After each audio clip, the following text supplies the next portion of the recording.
last week I think we not finished about the talk and data transformation, standardization of a variable.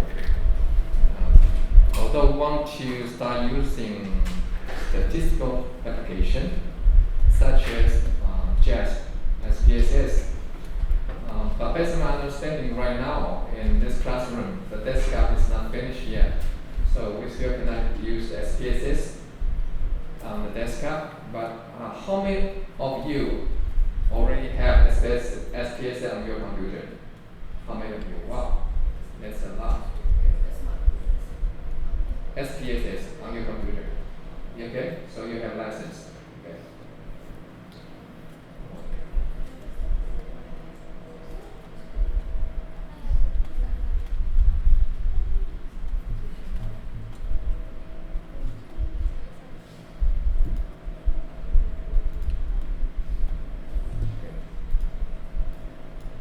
Okay. Regarding the group exercise.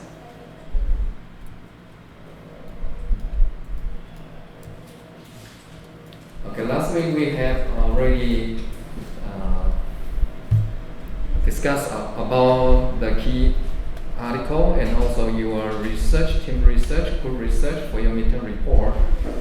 And you already proposed research framework. Your group will study.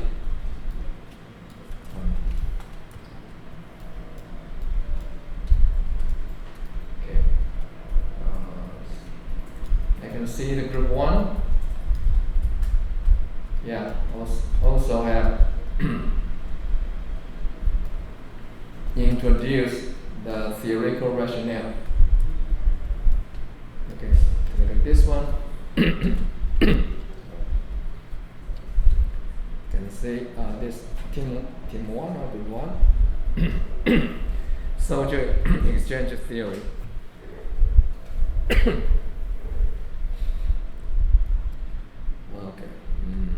Signal theory.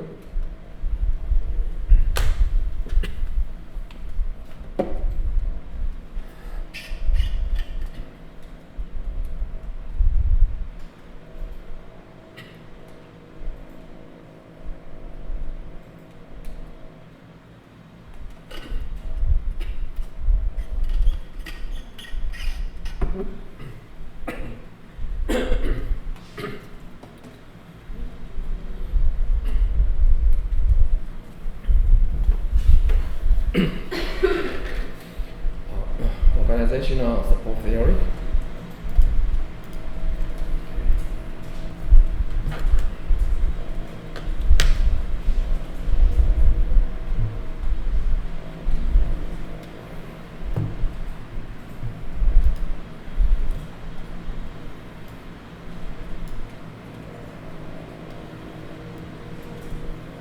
Group 2.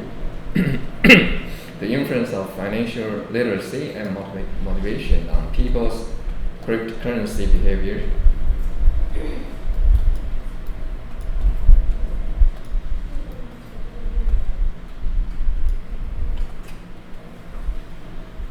Okay.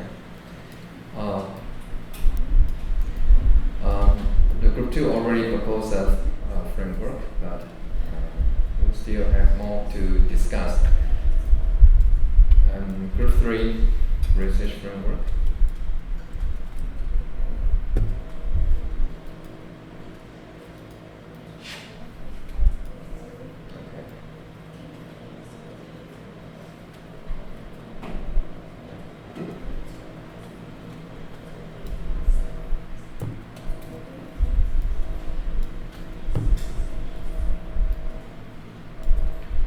Okay. Regarding the framework of Group 2, I already gave some suggestion to make modification about this extended model. Group 3.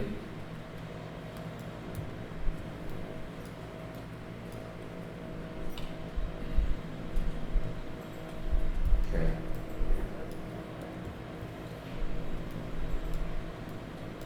Group 4.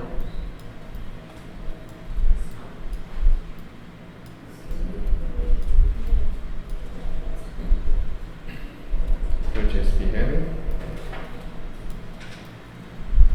Okay. Let me say it again.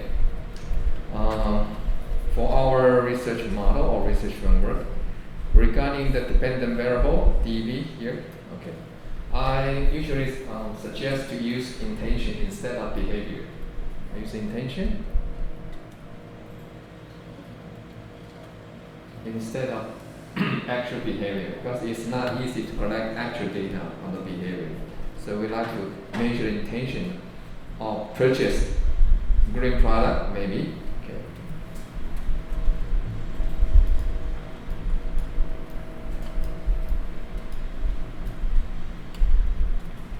Impulsive buying. Regulation. Okay, good.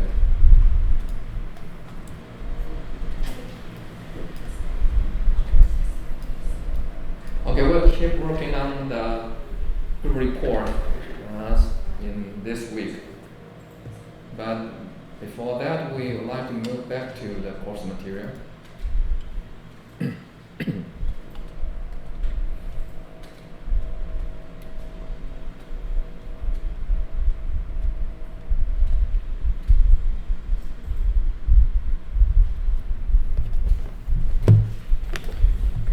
Let me ask a question to recap the concept about standardization of a variable.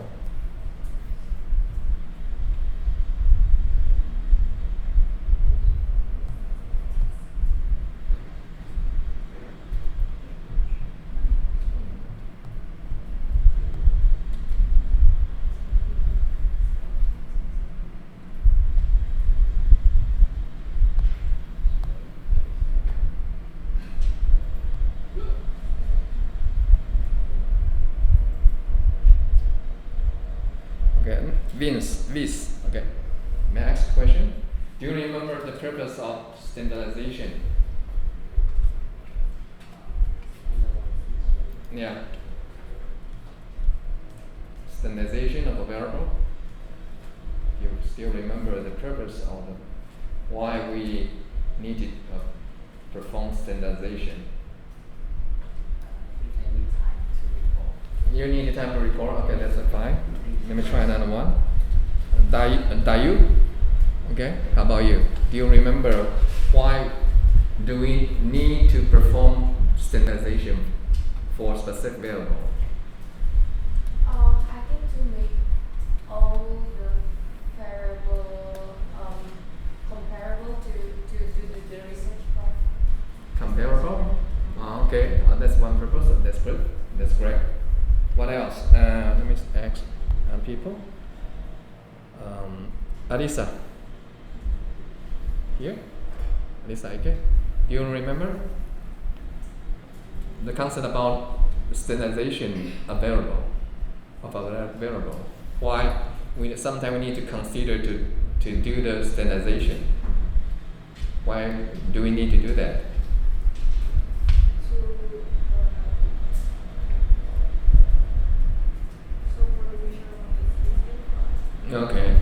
Okay, got it. Thank you. I'd like to recall the concept about standardization. Let me use the whiteboard here.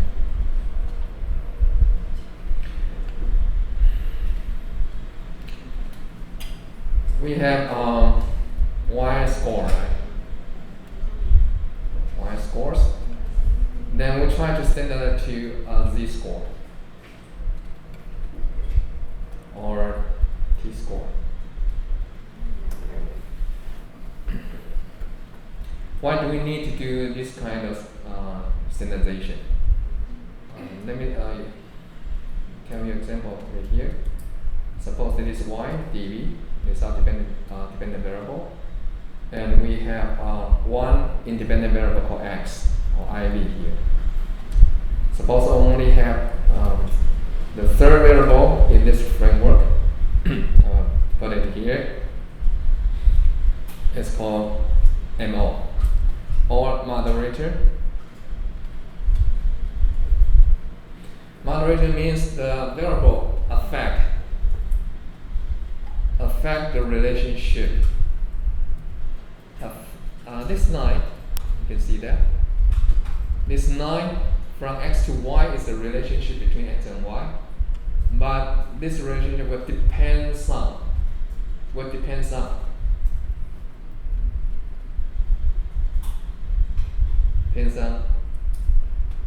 MO. The MO could be make the relationship stronger or make the relationship weaker. So that's possible. Because there's reason. In data analysis, usually we need to use the x and MO to create a new variable called moderator. This is the dot product. Means x multiply moderator. And then you create a new variable in your data set. So you have to put this new variable into your model. And this variable suppose have a relationship. I said it. This x have a relationship with the IV, have a high correlation. Does anyone know what is correlation mean? Correlation between two variables? Anyone know? Okay, good. Relationship between two Variable, yes. Dependent and independent variables. Dependent and independent variable is one case, but in our framework, I like to highlight the issue that I introduced. A third variable called moderator in this model.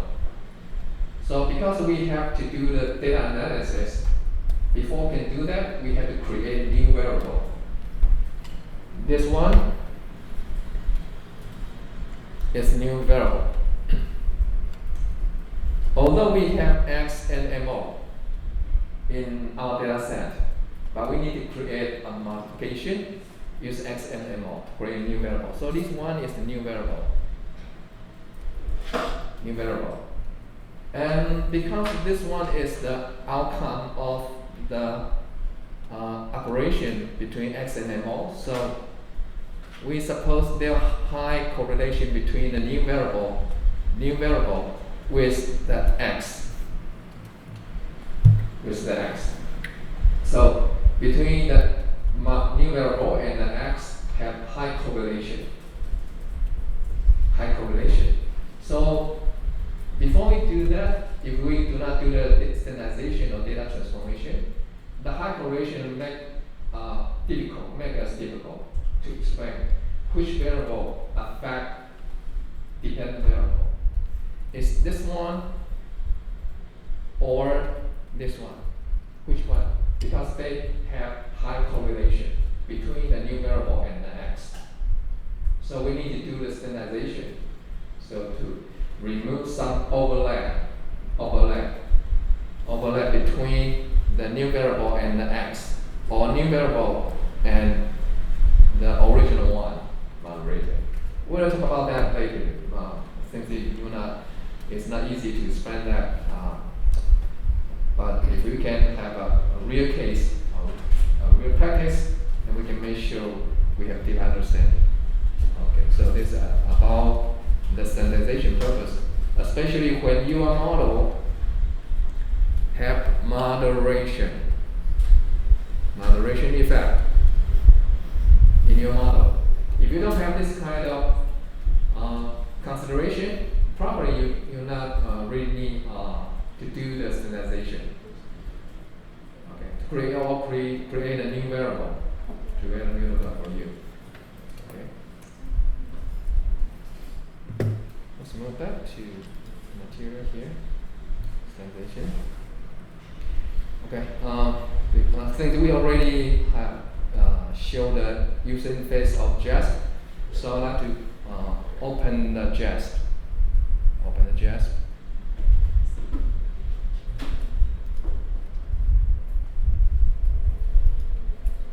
Open the JASP.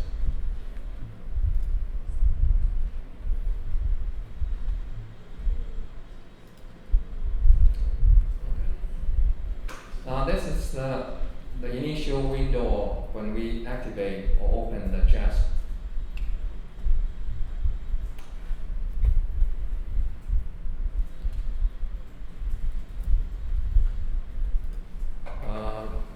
Okay, let me use another color here.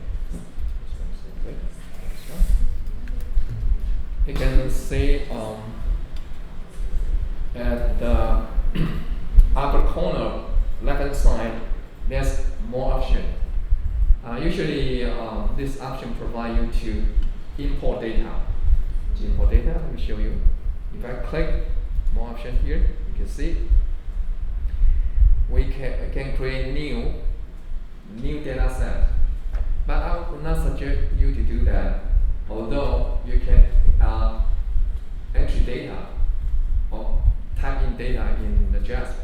But usually we type data in Excel or use the Google form to collect the data. So I would not suggest to do that. Create new. Usually we open an existing one. So you can see that under the open function, we have recent file. If you just start using this application, usually you don't have anything showing here because I already used this one many times. So I can see the recent file I open in JASP. Or you can select the second one to navigate to the file location. So make sure you already download the example. I already upload to the Microsoft Teams. Make sure you already download that. Move to the Microsoft Teams and click the tab of file. Tab of file. Tab of file.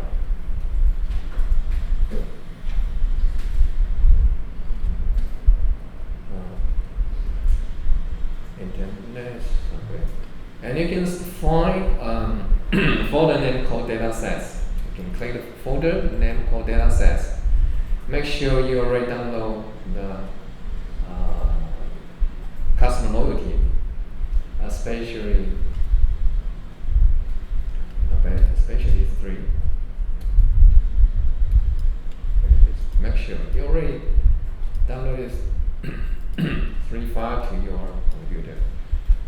Customer loyalty SAV. This one is SPSS file. Right? SAV. This one also SPSS file. This also SPSS file. So customer loyalty .sav, customer loyalty done SAV, customer loyalty undone SAV. Make sure you already download those files into your local computer. Okay, so then we can switch back to the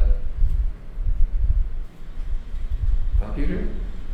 Now we'll open that later. Recovery. Okay. OSF. It's a client service. I want to talk about this one just for later. And database.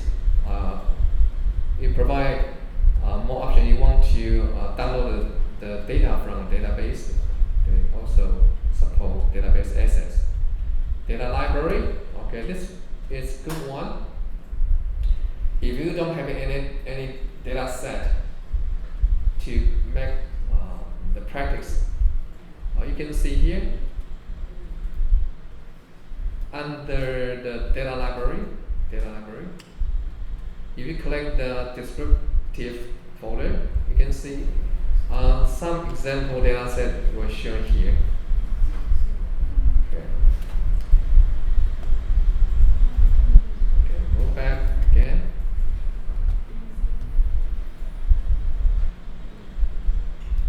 Category for t-test, also have some data set you can try if you like.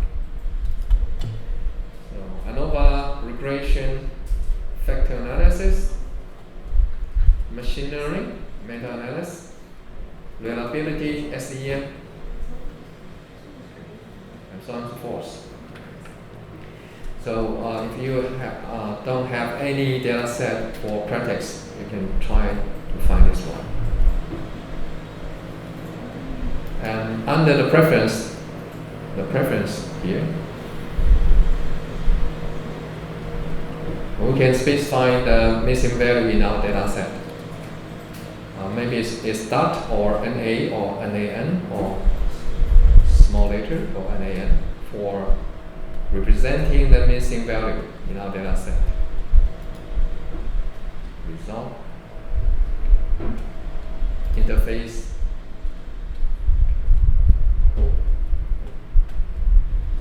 If you want to change to a different language, you can try this one. Prefer language, choose language.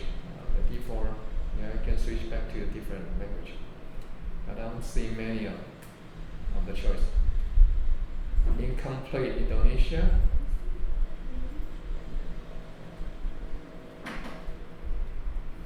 We also have traditional Chinese. And then alternative language you can see here. There's some more language you can select.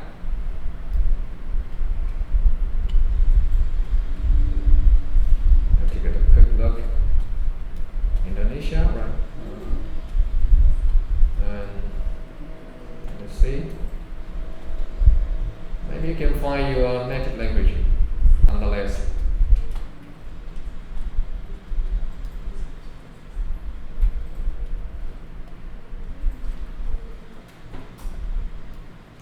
Okay, so that's a lot of different language you can select. Okay, now the first one we'd like to do is to open the file of customer loyalty.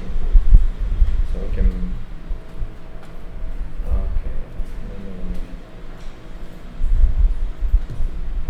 download.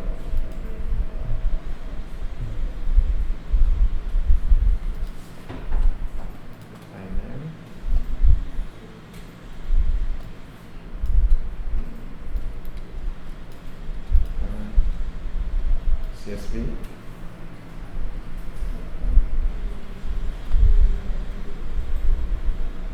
Try to find a customer loyalty.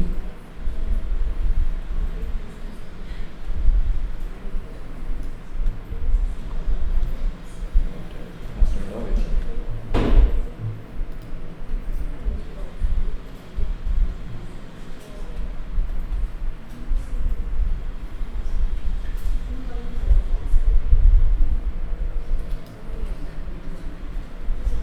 Okay. Let's call data view. Data view.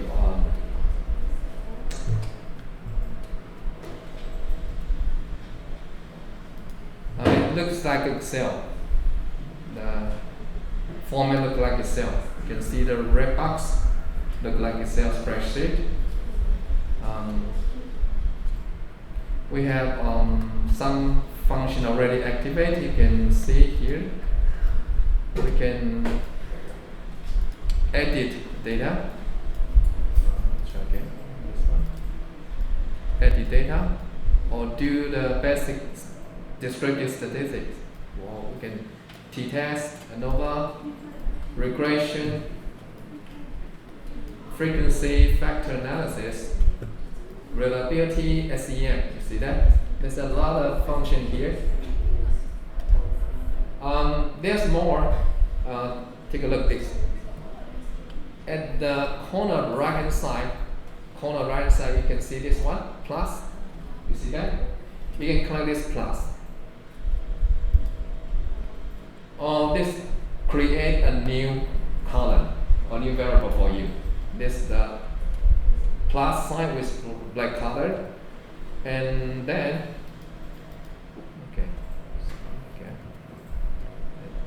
close it, and another plus sign with blue color here, right? Above the black color, another plus sign. You can click this one. Take a look. Yeah, you can see. There's a lot of function in JASP, but we already activated a few of them. For example, distribution, process, reliability, SEM, console, So if you need some function about machine learning, you can check this function called machine learning. Okay.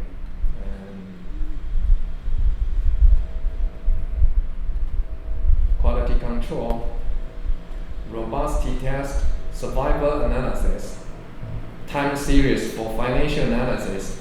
Okay, you can try this one. It's a lot of it. Okay.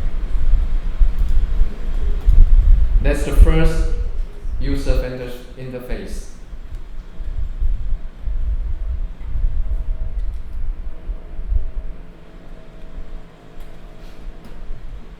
You can scroll the window using the scroll bar at the bottom. Scroll bar, move to the right to see all the columns of variables in this data set. We have gender, see that? Gender, marital status, age, occupation, education, monthly income. CA1, CA2, CA3, CA4. This is some optional choice. You can compare this variable to your coding table. Let me switch back here. Take a look. You see that? You have a coding table for group exercise. You can compare the variable name. Now, so you can see that education in monthly income.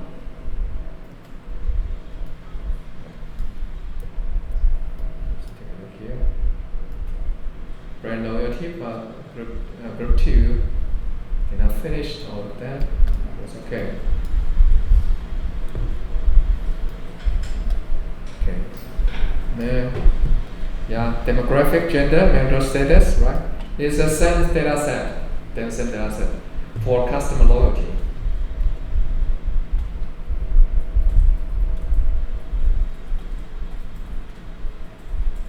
Okay, let's go back to just again.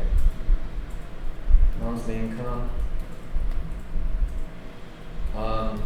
BI1, BI2, BI3, BI. That's PV. Let me give you a framework of. Let me check the material again. Course material again. Let me see. We have. Let me see. The marketing research case. The study of relation between brand image, perceived value. Click this one.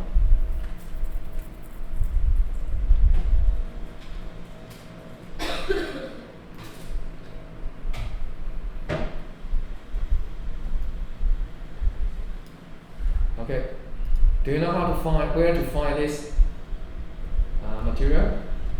You can click the course material for this week. Week 6, then scroll down. Week 6, scroll down. Somewhere here. Now you will find marketing research case. And click the link and open the page. There's a study, brand image, perceived value, brand loyalty.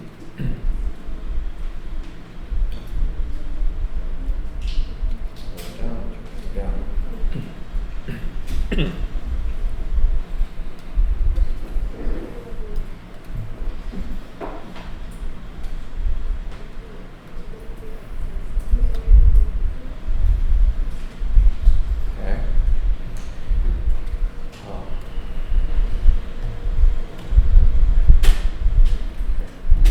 Make a copy.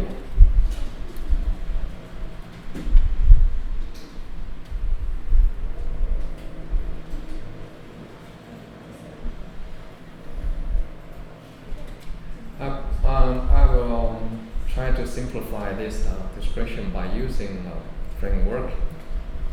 I can draw a framework based on the hypothesis, brand image, I will call it brand image BI.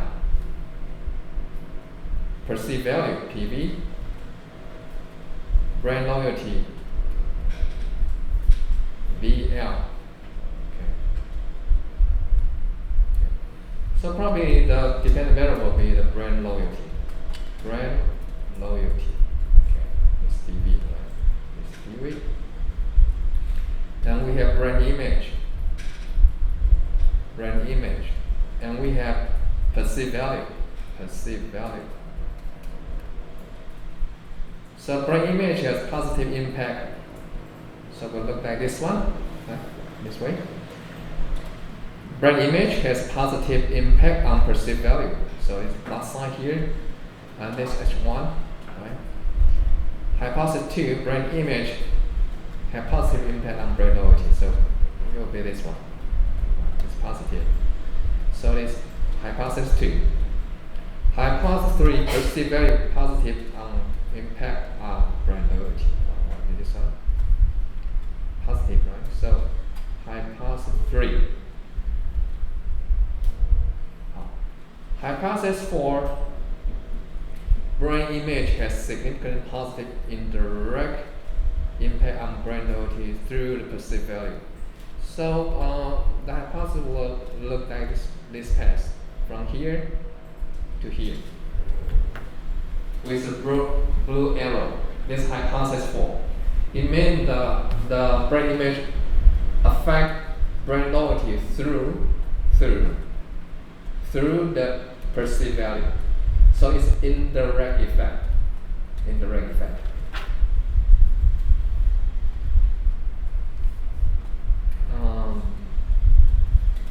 This one, okay, regress. This one is called direct effect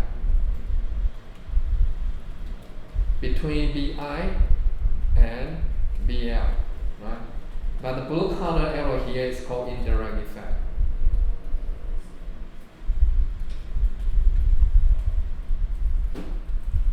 BI affect brand loyalty through perceived value, so it's an indirect effect.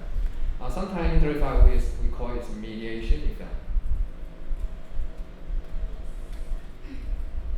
Mediation effect. So, any question about this framework? Got it? Any question about this framework? We have only 3 concepts, 3 variables in this framework. Based on the statement of hypothesis. Hypothesis 1, BI affect PD. Hypothesis 2, brand image affect brand loyalty. Hypothesis 3, perceived value affect brand loyalty. The last one will be some kind of mediation effect. Brand image, this one, impact on brand loyalty but go through PV. So it's indirect. This path is indirect. Blue arrow. Any question about this framework? Indirect effect for this example. This is a traditional way to draw a framework based on the hypothesis. So framework is a summary of our hypothesis. We can take an overall view to see the relationship between all concepts. Do you know concept? Professor, Yeah. I have a little question. Yes. About the arrow. Arrow? So, how can we know if it's like indirect? and Indirect. Okay. It based on your statement. Depending on how. Your statement. How you state the relationship between the concept and variable. So based on the framework, it's not very clear, but we have to read your hypothesis statement. Yeah. So, thank you. You're welcome. Try to ask any question. That's my question.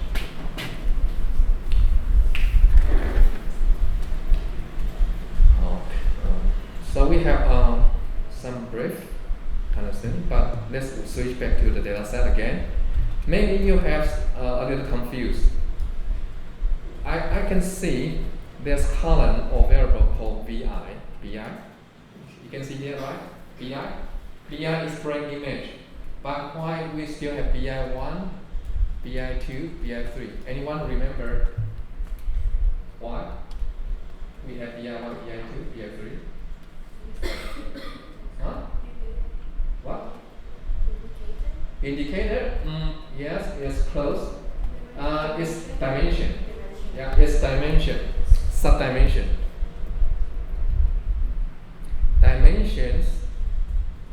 Dimension of BI. Okay. Let me switch back to the material again. Let me show you that.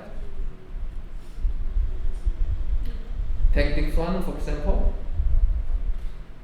Brain image. As you can see, the table 1 is called brain image, right? But brain image you have subdimension, brain value, brain personality, corporate association. So this called dimension. And below the dimension we have indicator. Here, indicator somewhere here. So we have with this one. We have indicator we have 3 indicators for the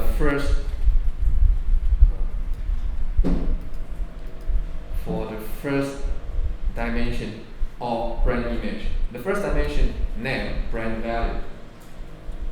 So we have to give it a code. Just like we had before, it's called a BI1, right?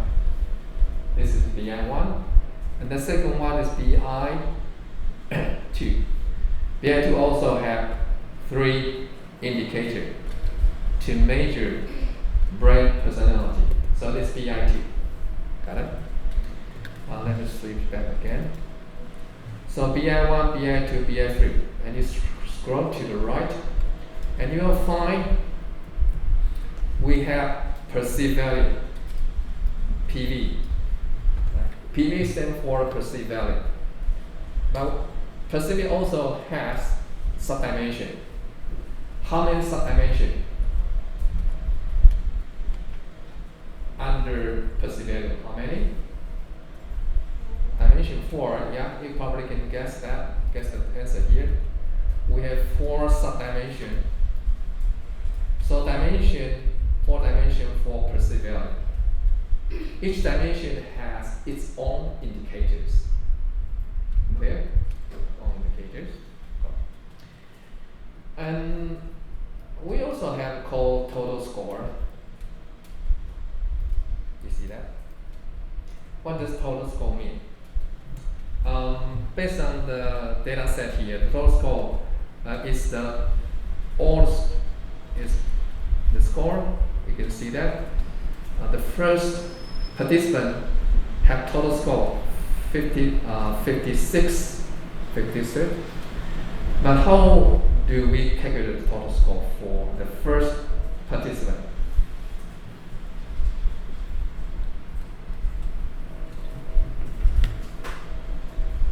Okay, so now 50 we take 10 minutes break. 10 minutes break, then we will keep discussing about that.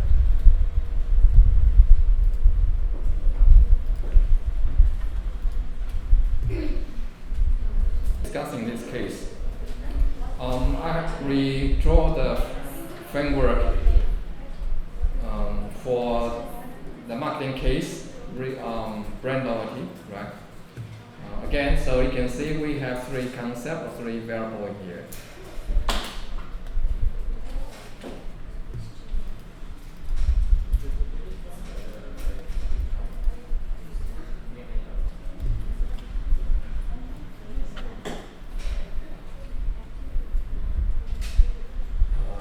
Just as I mentioned before, right? We have and this one could be X, and the other could be a mediator, and this could be Y. Right? Under the brain image, we have 3 dimensions, so BI1, BI2, BI3. For each dimension, we still have indicator. For BI1, we have 3 indicators. Look like this. Also for perceived value, we have 4 dimensions. For each dimension, we still have, I guess, 2 indicators for each dimension. Let me take a look again. Move to the material here.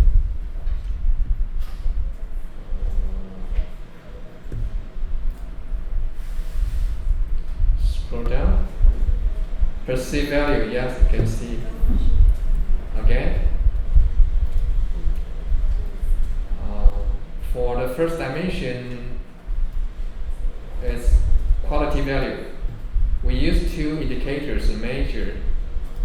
2 indicators to measure the quality value. But quality is only a dimension of perceived value. So here is dimension of perceived value. Perceived value. And let's scroll down to loyalty. So for brand loyalty, we have 5 indicators. We have 5 indicators, but actually we don't have any dimension. As you can see, we don't have any dimension under brand loyalty. We just have the brand loyalty. So let's move back to the window here.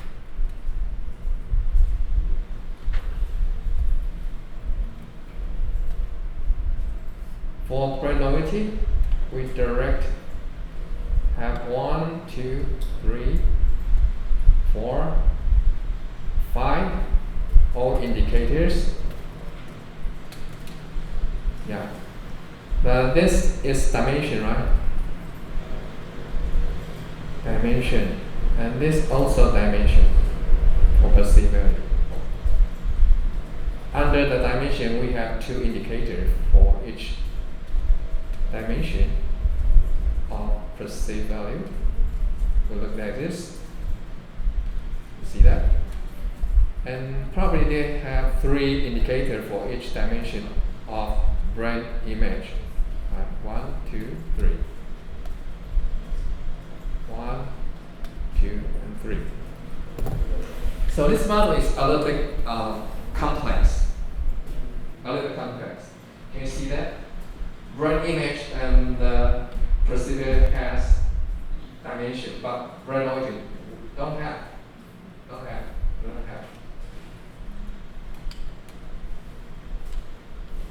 So probably in your research, I'm not quite sure, do you have this kind of structure? Or we have specific name called as a measurement. Let me say again. For example here,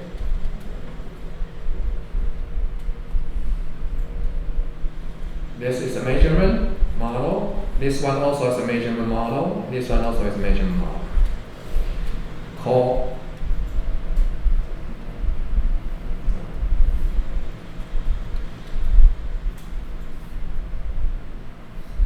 It's called measurement model. 1, 2, 3. But only have 2 construct has dimension. For brand loyalty, we don't have dimension.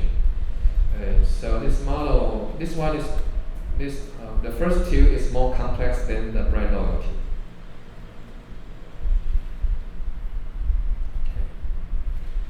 Based on this description, we usually call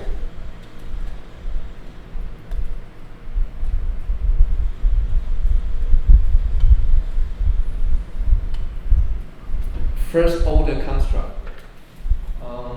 If you learn the SEM, structure equation model, there's a specific name for this kind of measurement model.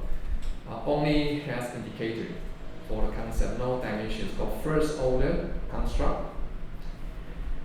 For the perceived value, this also called the first order construct. But how do we call this one? Perceived value or brand image. Anyone know? Anyone know? For the concept has dimension type, we have the dimension will be the first order construct equal to this one, normality. Yeah, because based on this first order construct, we have indicator. We have indicator to measure PD1, indicator 2, two indicator to measure PD2, right? So it's something very similar to this one. But you already see that this first order construct for PD4, 3, 2, 1, or BI1, BI2, BI3. How do we call perceived value? This one. Or brand image. How do you have any specific name? Anyone know? No? No? No? Not true. I have no idea. How do we call it?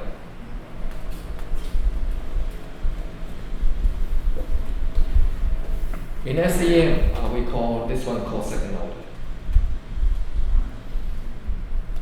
Yeah.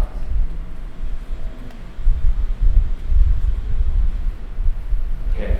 Second order construct. So in your research framework, you have to make sure whether or not your construct is first order or second order. Based on the literature, you have to read the literature. Got it? Make sure our major model is first order or second order construct. Okay. That if we have second order construct, then we have to do the calculation in SPSS. We have to do calculation, create new variables. For example, we have to calculate this one, this one, this one, this one. And also we have to create new variables for BI1, BI2, BI3. And as you can see, we have BI score, right? So we also have to create new variable called BI or brand image, and also create perceived value and brand loyalty. So we have to create new variable. And as you can see in the data set, we have seen that we have total score. This variable. This variable is computed by using all the indicators. Let me say again. Switch back to the JASP again. I point to the column or variable here. Do you see the total score again? This is a new variable. But how do we calculate this new variable? We have to use all the indicators. To calculate the total score for each participant, not including demographic information. Let me say again, not include demographic. For example, gender, education, not include. Only include indicator in the measure model. Include all of them to compute the total score. Okay, so just again. Okay, this probably that's it. Okay. Now I would like you to open another data set. Also, it's customer loyalty, but we have another file for customer undone. This one done. Customer loyalty.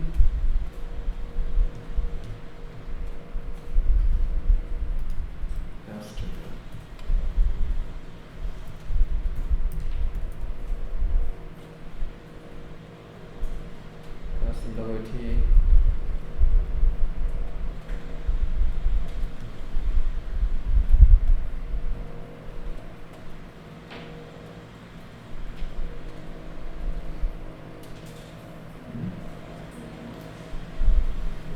Where is it?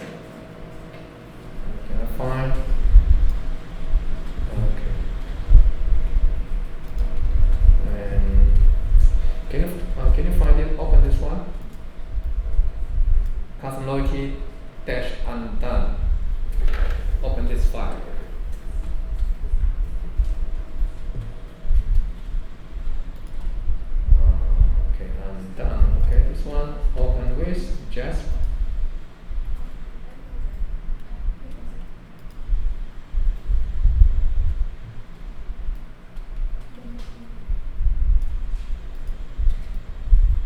First one is undone, right?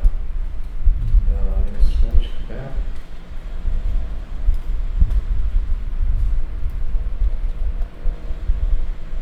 Okay. Make sure you open the file name as called customer loyalty undone.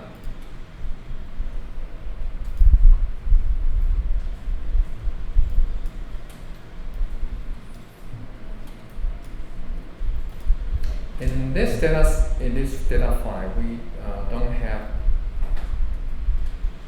don't have dimensions variable. You can take a look again. It's the result of original questionnaire.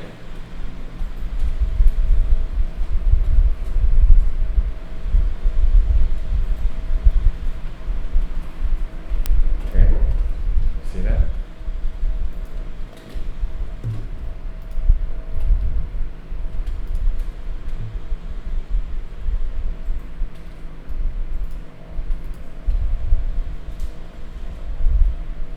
Scroll back.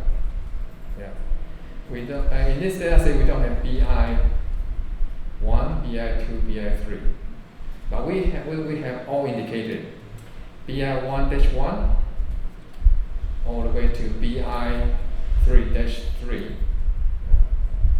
That's 9 indicators for brand image.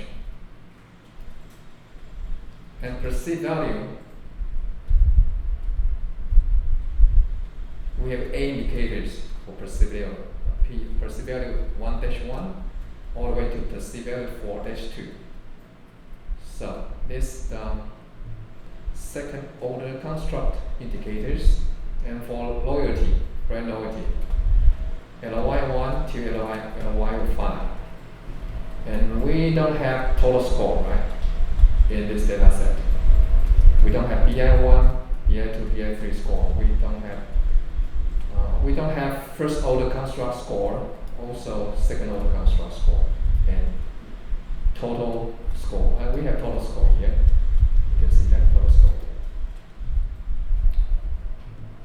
Now, let's have practice. Let's see.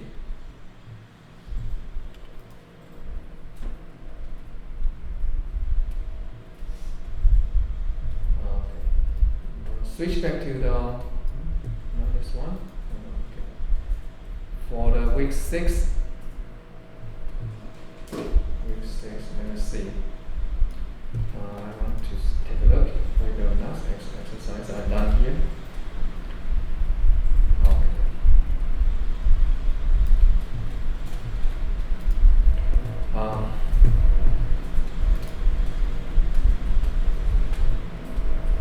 First, you just open the sample profile analysis week 6. And I would like to do is scroll down to the bottom. There's a link for the week 6. You can see that. We have 2 links to 2 pages. We have JASP, we have SPSS. So first of all, we like to use JASP. So click and open the JASP week 6 exercise. Click this one.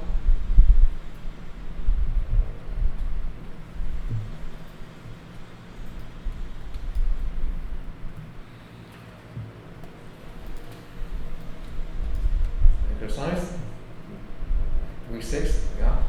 So we need to use the data set called customer loyalty undone. You just need to download the file from Microsoft Teams. So it's a raw data file for the thesis title, a study of relation between brand image, perceived value, and brand loyalty. So we like to check the normality of the variable.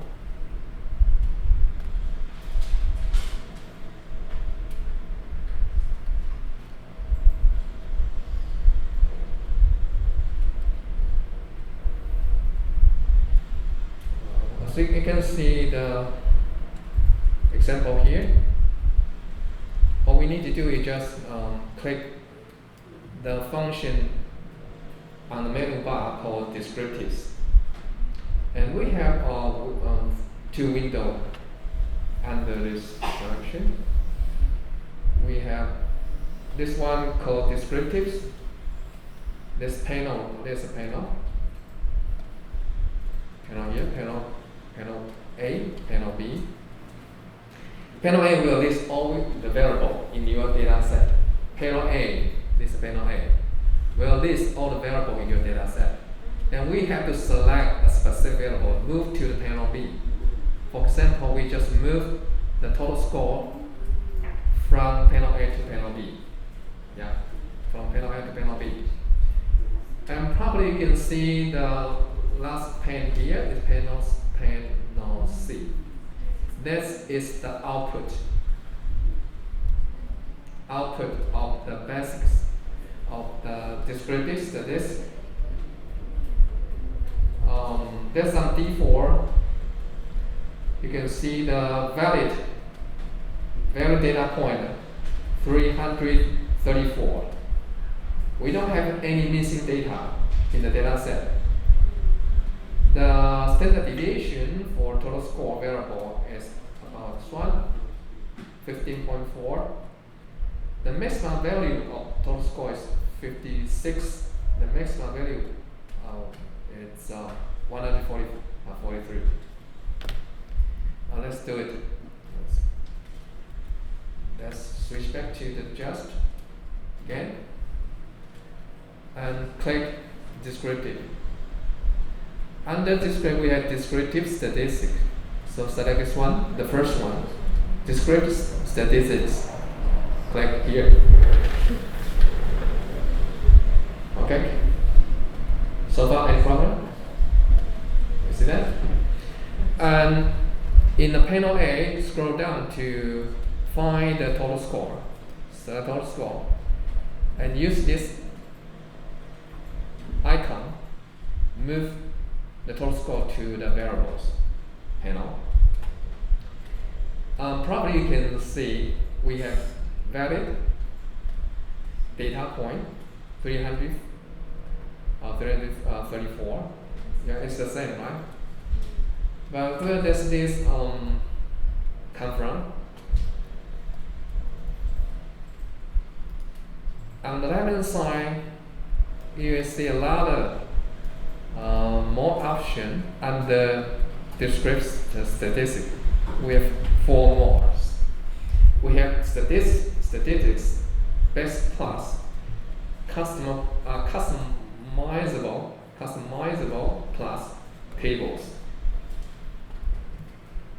Please just click the statistic. Then expand all the detail under statistics. Now take a look. You can see the sample size value is checked. That's why on the right side we'll display the valid data point. And also we can see the missing. Let's check. So missing information, missing data point also will show here. Got it? So you can just uncheck it to see the result. Will change immediately. You can see that? Check, uncheck, check, uncheck. To see the information you want to show on the right hand side. Our side will be your output. Got it? Okay. So now in this based on this interface, I want to show you some small icon here. You can see that this is a small icon here. This also has small icon here. Choose small icon.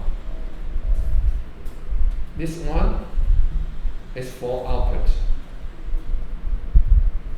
and this one is for the statistics. Okay, for statistics. So we can expand or close or collapse. Expand or close. Let me show you like that. Close. Got it? Then the whole screen will be the output.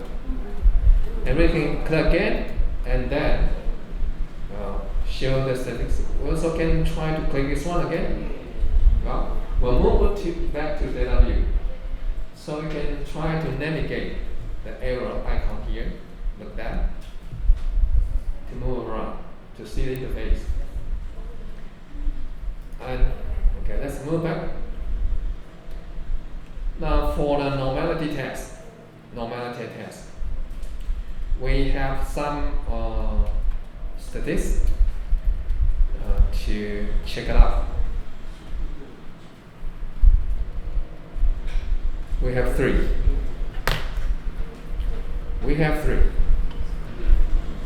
So we have skewness, kurtosis. This will show the value for skewness. You can see that skewness. You will see somewhere here. Minus 0.4. Kurtosis. Positive 0.3. Got it? And we also have called Shapiro-Wilks test. It's the test for normality. And you can see the result here. P-value of Shapiro-Wilks 0.003. Let's switch back to the JASP again. And scroll down. Now, under the statistics, and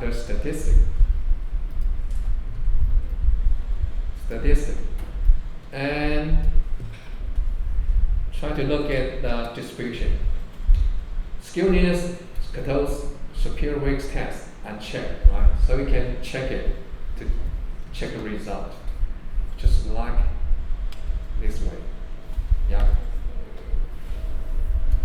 Got it? Can you see the result for the distribution of skewness, kurtosis, Shapiro-Wilks test for the variable total score? Got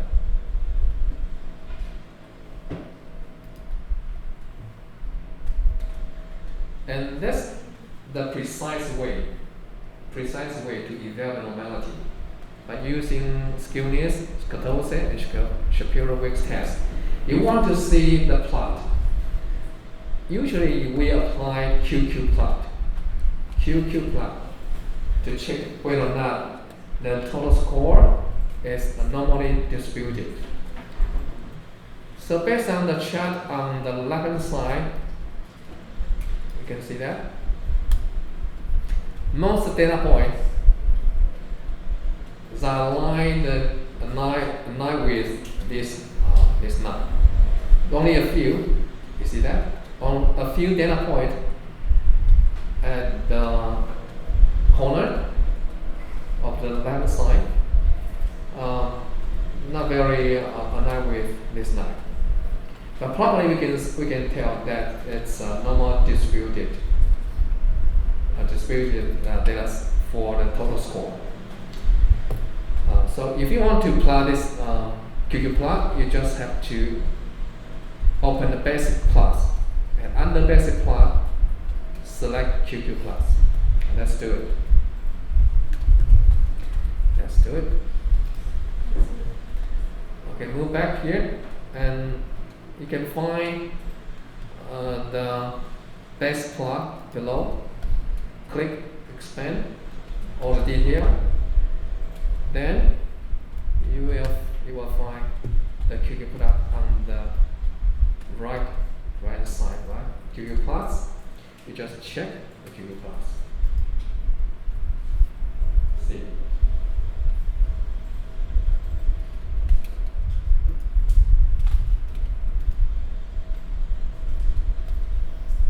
The last one.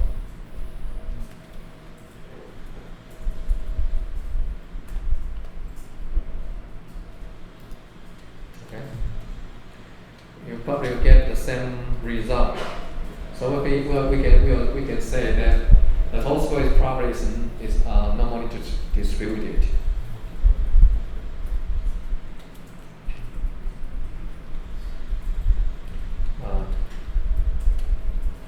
Based on the QQ plot, you will identify a few data points at the corner here we will say that's kind of outliers. It's kind of outlier, not on the 9 or a 9 with 9. Okay. So we like to check the outlier. Now this time we will use another function called customizable plus. Under customizable plus, check the box plus. This called box plus.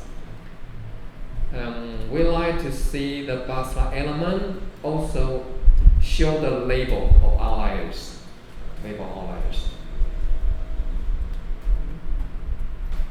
So let's do it. Scroll down. Then find the customizable plus, open, expand the function. Got it? Then check the box plus.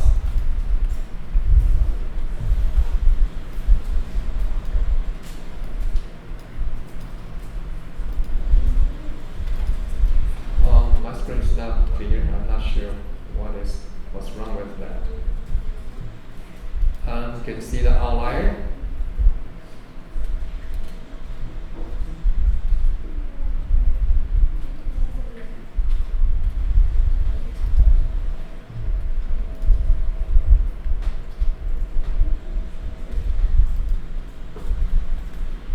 So we can find the label for the case will be the case 5 or case 3, case 5, case 16, and case 324. Case 5, case 3, case 5, case 3.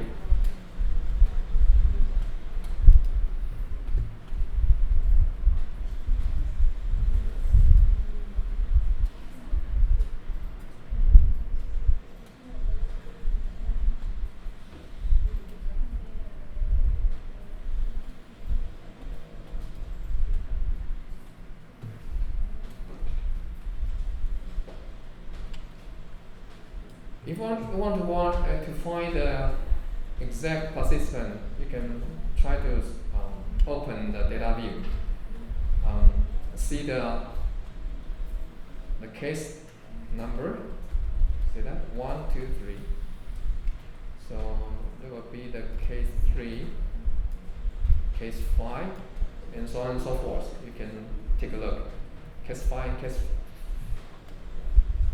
5, and case 3. Check on the total score.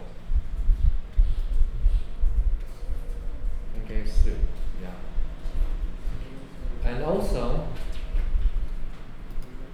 case 16 and 324. 324. We have to scroll down. 324. Okay, probably this one. Okay, right? Got it?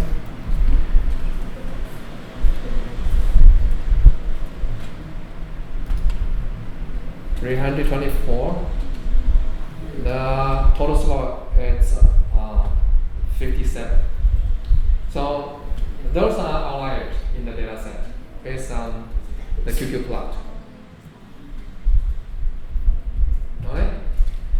So if you can see the label for the case number, you can switch back to the data view and to find the outlier, the total score. I just show you that for 324. In this case, the total score is only 57.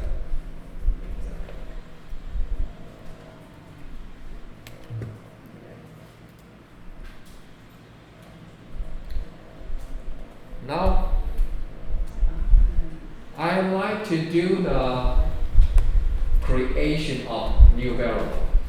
We try to create new variable that not exist in the original data set. For example, we don't have BI1, BI2, BI3, or BI. We have to calculate the new variable. So I'd like to show you how to calculate a new variable. bi1, we want to create the first variable for bi1 is the first dimension of brain image, right? First dimension of brain image. We want to create a new variable, new column. So we have to click the plus sign with black color, add computed column. Computed column. It means create a new variable. So we have to switch to edit and analysis view. So make sure we select edit data.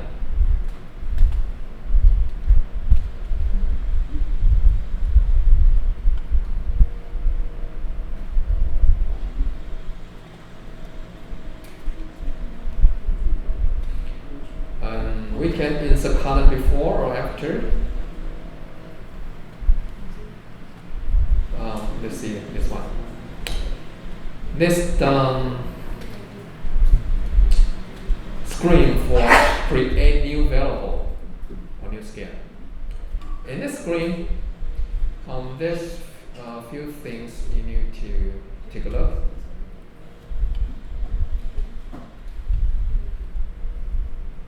We have 5 steps to create a new variable. Of course, you can do that in Excel. Yeah, you can do that in Excel, or in JASP, or in SPS. We can do the same task to compute a new variable. So the new variable name is bi1. bi1. In bi1, it's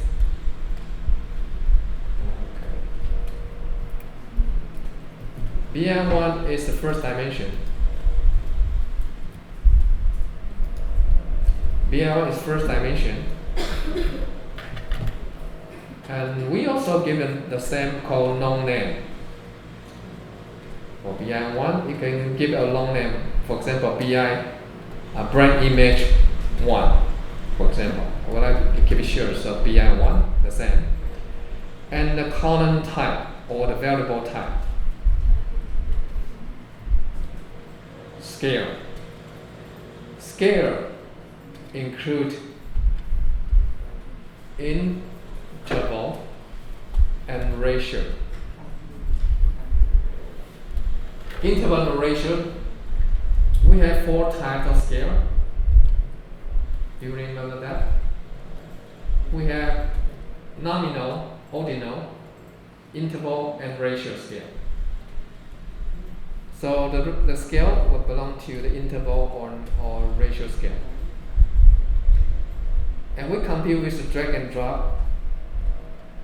Use the operator here, but we will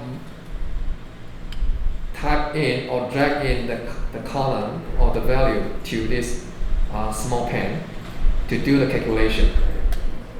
So as you can see, we plus 3 indicators and divided by 3 to get the mean value.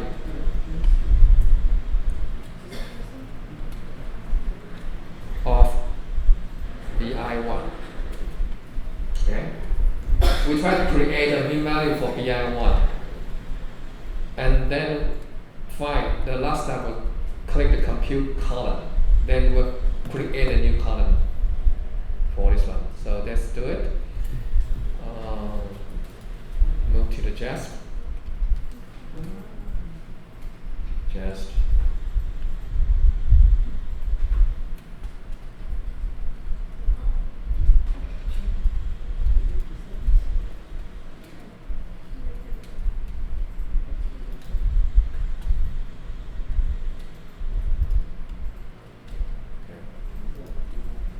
Add the data.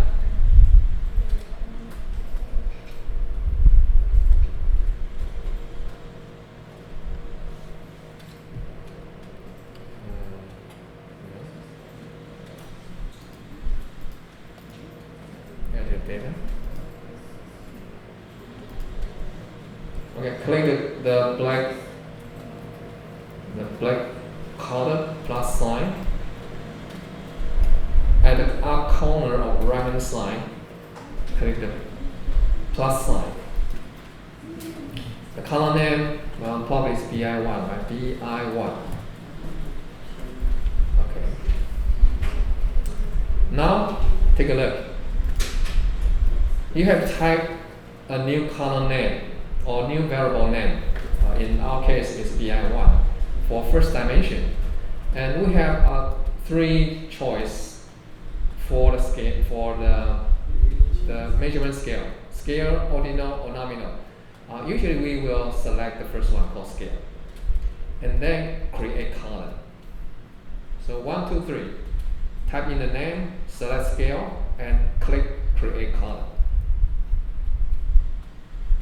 Click and create column. Yeah. And we'll bring here. Okay. So we like to use plus sign, right? You can see that plus sign. You click the plus sign, press operator, then in the formula pane will show this T. And you can identify 2 positions, right, with 3 dots that allow you to move the column or variable to this position. So we have 2 positions. You have to move the variable here, variable here. So move to here. So that's, for example, I like to move the first one. If you click the wrong variable, you just drag and drop. You see that? I drag and drop to the trash bin and delete. I can drag here. You see that? I can change position. Then this one to here. Got it? Plus. And here. Okay. And then want to divide it.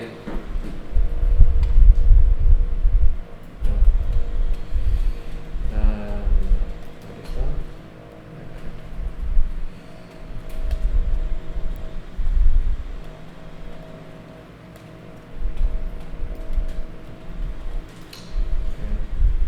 Plus here 1, here 1 dash 2, and plus BI1 3 dash 3, and select division. Okay. Then tab 3. Got it? So it's not very convenient to compute a new variable. If you like to use Excel, that's fine. You can create a new variable by using Excel.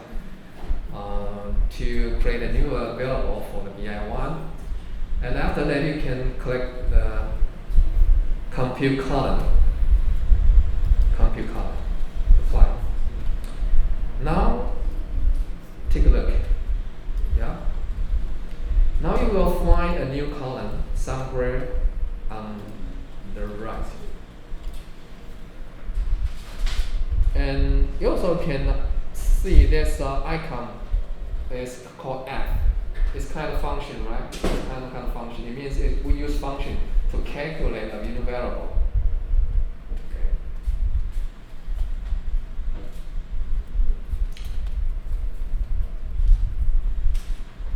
Okay.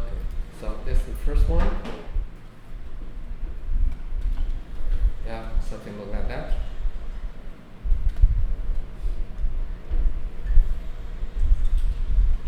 Okay, that's the first function we like to use. You can do that by yourself. Try to create a second dimension. Let's say BI2, BI3, PV1, PV2 to PV4, or loyalty, LY to compute the score. Also, I will not do that one by one, so you can do it by yourself. I want to discuss another issue here. It's called reverse coding. Anyone knows what is reverse coding or reverse question? Have you ever used reverse before? Let's take a look at the example. PV3 3-1, right? PV 3-1. So will be the third dimension. Will be the third dimension. So let's take a look. The third dimension.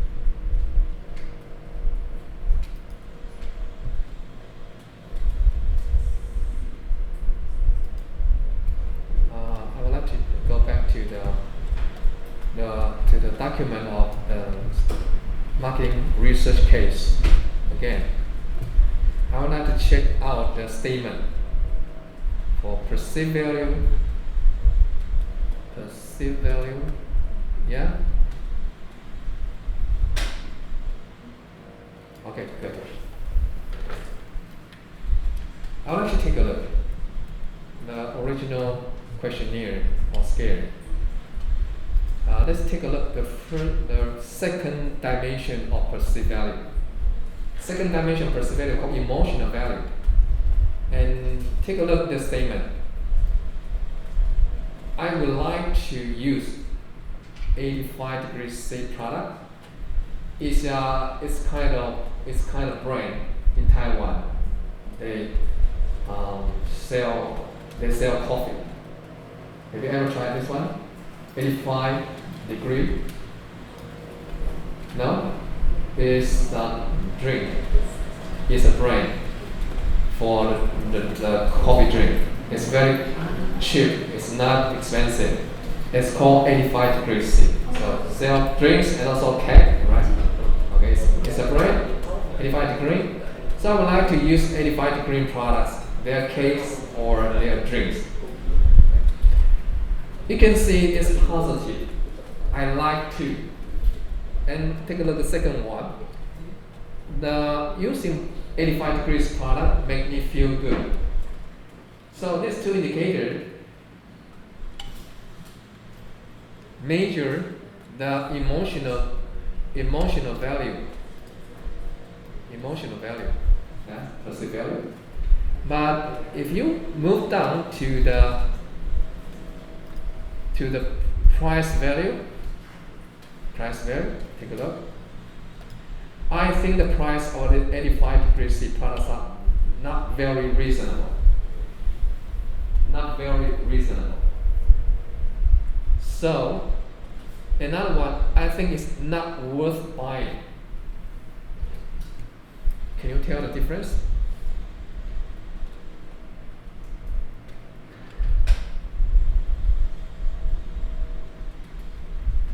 So these negative statements.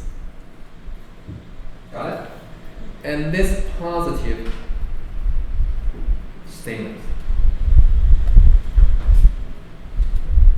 Okay. Although we use the same Likert scale, maybe it's 1 to 5. Right? So we have positive statement 1 to 5. We also have negative statement 1 to 5. So if we don't do any reverse coding, there will be a problem. We will have a problem. We have to make sure all the value has the same direction. What do I mean by that? If I also 1, 2, 3, 4, 1, 2, 3. 1, 2, 3, 4, 5. So if I check this one, I think the price it's not very reasonable. If the participant check this one, the original score is 1, right? But we have to make the score to the same direction. That's positive. So what we have to reverse the score from 1 and change to 5. You see that? Have you do this kind of job before, this text before? If you use negative statements in the questionnaire, you have to do the reverse coding. Yeah, we have 2, right? Then you have to transfer into 4. So we call reverse. So be careful. You know, a lot of participants would like to answer your questionnaire, but they not read it very carefully, one by one. You should check all the way down. So it's very risky if you have negative statement in your questionnaire. Probably check right down. All the 5 points from top to the bottom, 5 points. Once again. So if people read very carefully, they will understand. They will. Well, when they see the negative statement, probably they will check 1, not 5, right? The original score. So it's kind of risk if you design a questionnaire have negative statement. But you would like to keep the original one, that's fine, but you have to reverse code it. How do we transfer to the different direction? Okay, so this example, we reverse code a new variable for the negative statements, negative question item, PV3-1. So in this case, you can see number here is A, right? It's A. Because we have Likert scale 7 point. 1 to 7. So if the original value is 1, so 8 minus 1 will recall the code into 7. Time goes so fast. It's 10:50. Take a break.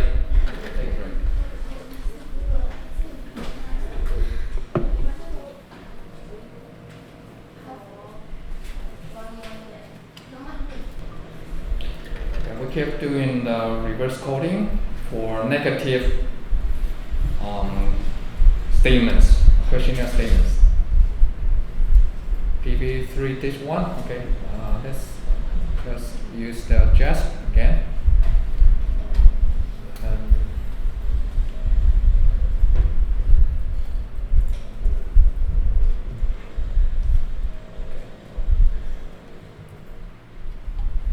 Let's create another variable. Just take a look the right hand side bottom corner. You can see that plus sign with black color. We keep creating a new variable. Click one, so it's PV 3 underline 1 reverse. Am I right?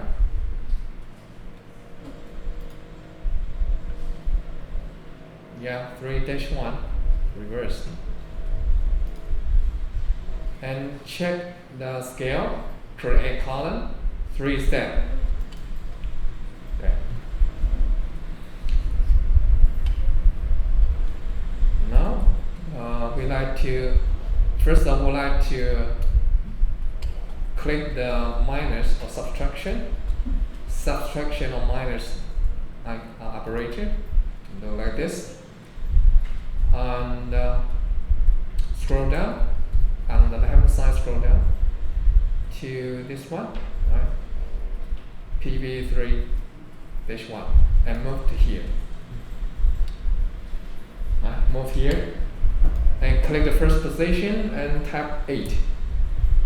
It's 7 scale, so we will reverse. Then we will transform the original value to the new variable. So suppose, let me say that if this one originally is 1, then we will create a new variable.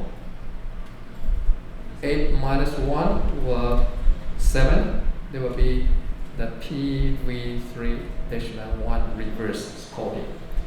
If the participant check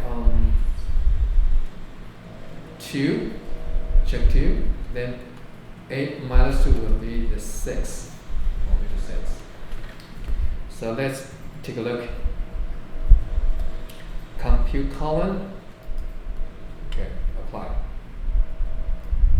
Now compute column is 3. You can validate just gonna scroll to the yeah.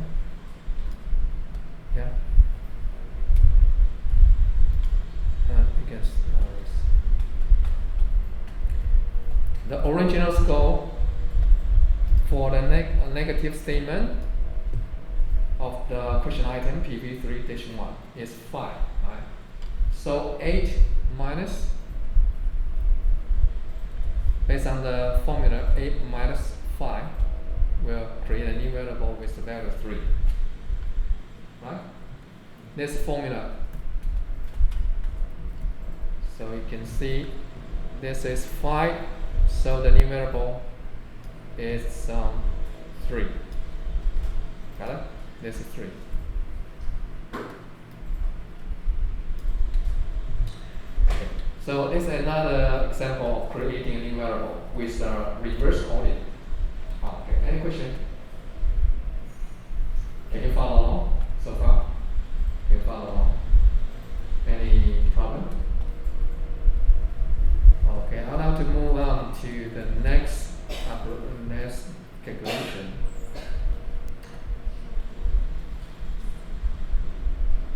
Okay, standardized total score. Standardization. Now I'll show you how to do this, the total score. We also have to create a new column, a new variable called z-score. Z-score. And this time we just use the function of the z-score. Z-score. So let me show you how to do that. Just again, and create a new column again. And z-score. Okay. Z-score. Scale, create column. Now, what I want you to do is try to find the function available somewhere here. At your right hand side, there's a list of functions you can use at your right hand side. You see that? You can see that?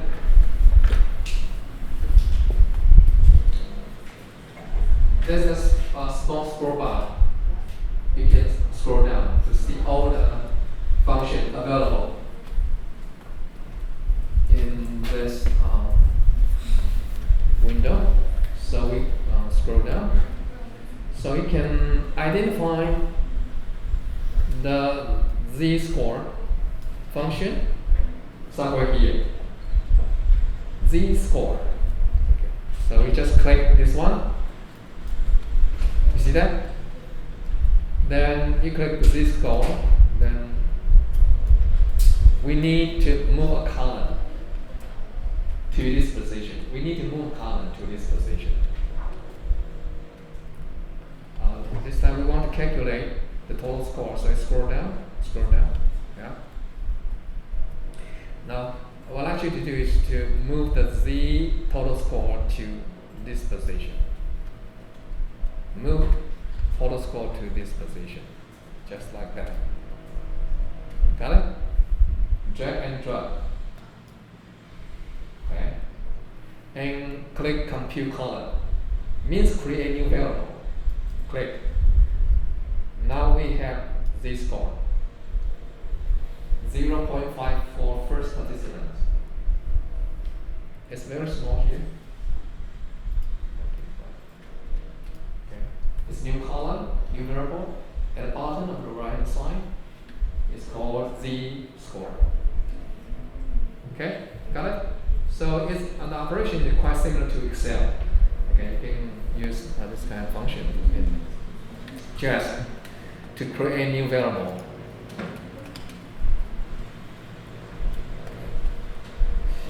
Now the next issue will be, let's see, let's move to the case study here again to see the original questionnaire item. You scroll down, hold button to the bottom. Okay. Take a look at the questionnaire for the marketing case. as you can see, there's a question item called age, right? So for the age, we have 1, 2, 3, 4, 5, 6. We have 6. 1, 2, 3, 4, 5, 6. Okay, if you want to collect the age, the age from the participant, you probably will design a question item like this one. I would like to ask them to select what range of your age will be in this range. Under 20, or 21 to 30, or 31 to 40, 41 to 50, and the last one is over 61. Okay. So it means we have 6 values, right? 1, 2, 3, 4, 5, 6 value. 6 value. And if you think we have too much value for the 6 variable, we want to create, to narrow down, to make it simplified. Maybe we can combine 1 and 2, create a code. It's a group, a new variable. We will maybe just say this one is a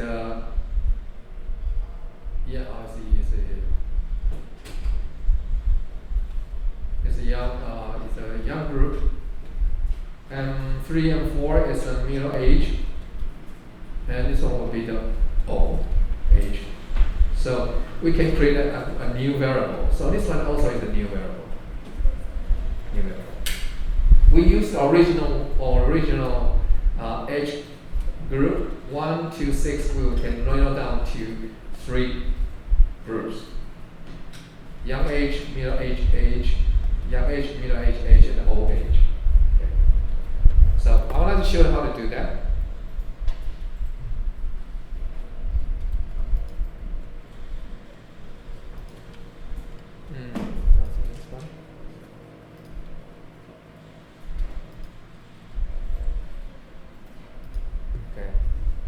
So when I create an age group, the same operation again, we just click the plus sign and give a name of new variable called age group. And this time we not use scale. We will not use scale. We use ordinal.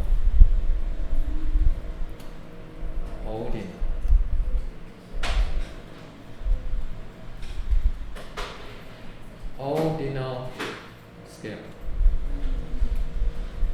So ordinal scale means that we have a different age group, from young age to middle age to the old age groups.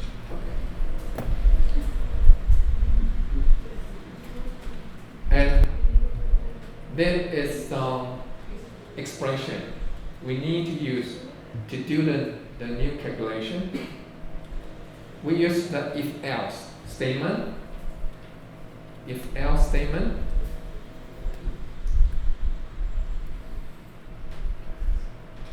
Okay.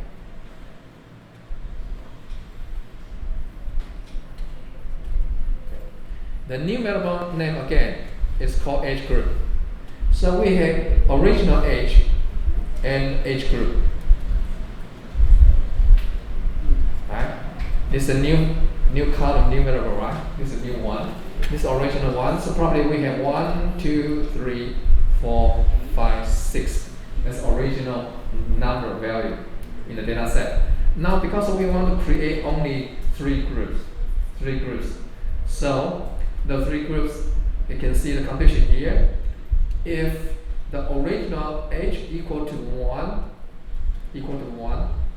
no, not original one, I'm sorry, again, this original one, okay, let me say it again.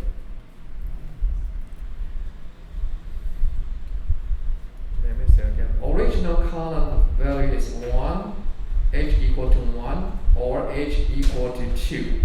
Then I would like to assign the value 1 to the age group. So let me say again, age group.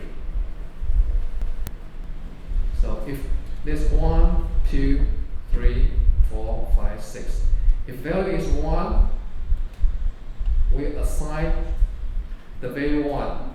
If the h value is 2, we assign also 1.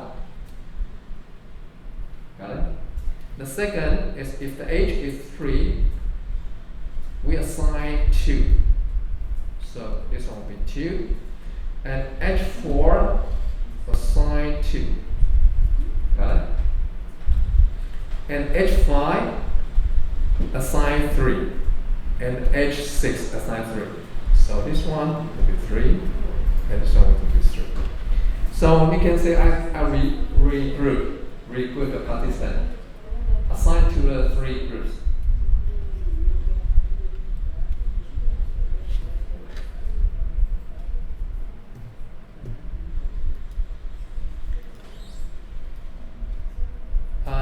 Just try to use copy and paste this time. Copy the formula. Let's do it. Copy the formula and switch back to here. Create a new column called H group. H group. And I would like to use ordinal scale. So select ordinal scale and create column. Okay. Then can we just pass it? No? We cannot pass it? Wow, that's a problem. We cannot pass it. So only we have to use is just use the if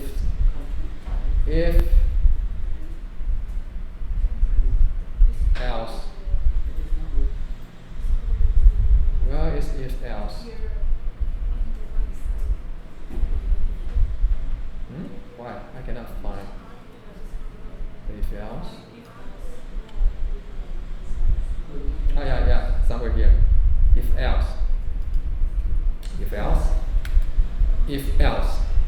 And you can move around here. H equal to 1.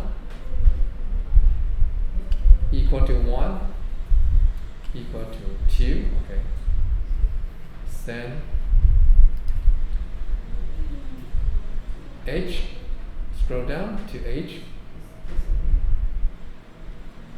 H, okay. And move to the first position.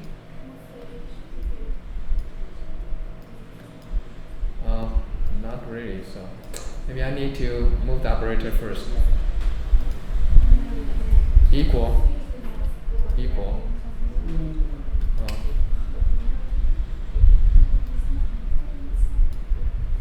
It's not very convenient to do the calculation. Okay.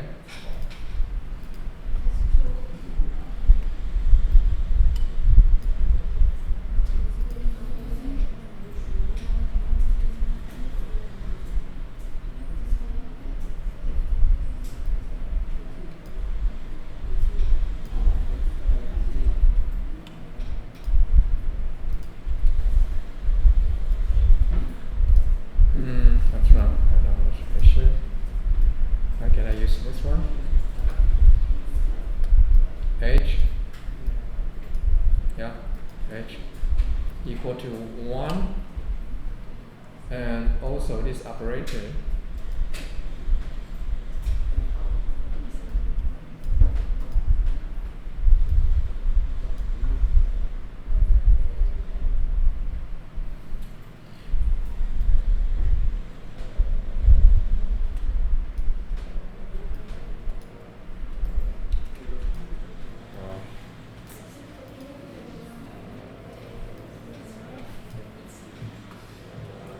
H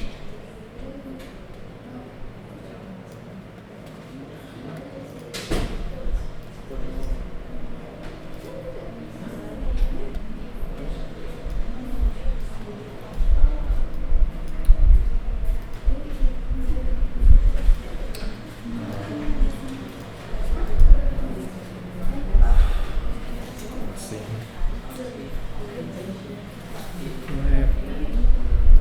Open the data. Just down.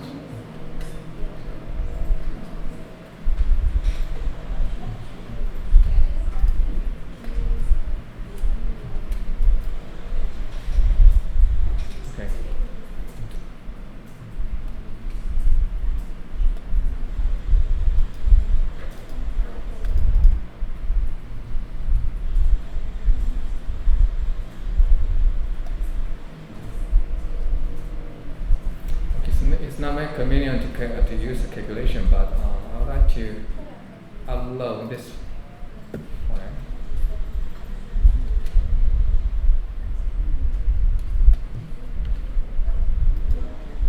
Just custom loyalty done.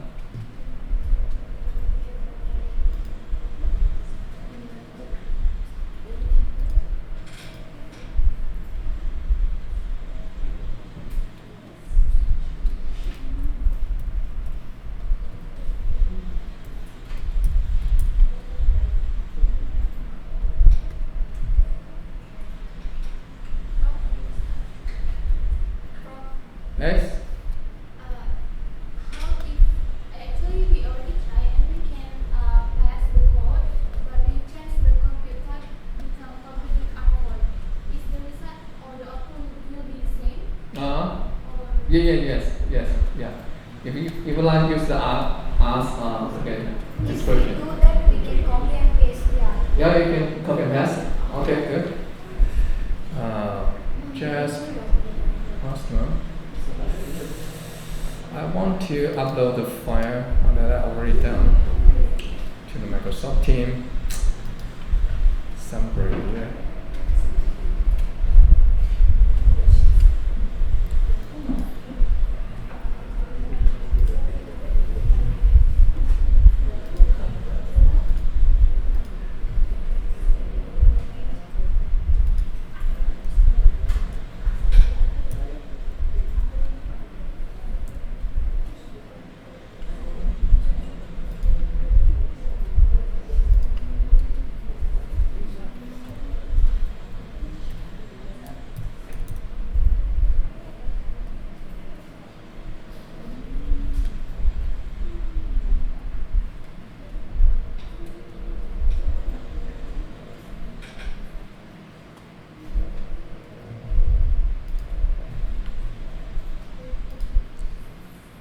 Save as to the computer to desktop. Done. Save. Okay, already 6. No. Cancel.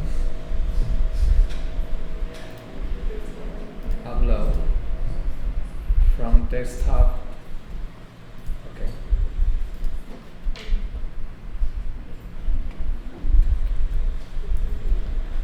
I just upload the JS file to the Microsoft team. If you like, you can download this file, customer loyalty done.jasp. You can download this one and open it in the JS. Custom loyalty done.jasp.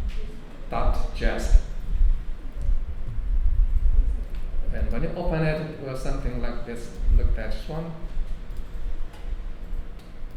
Analysis.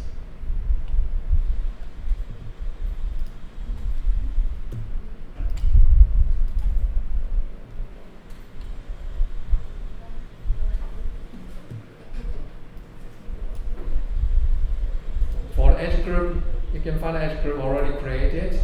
You can double click,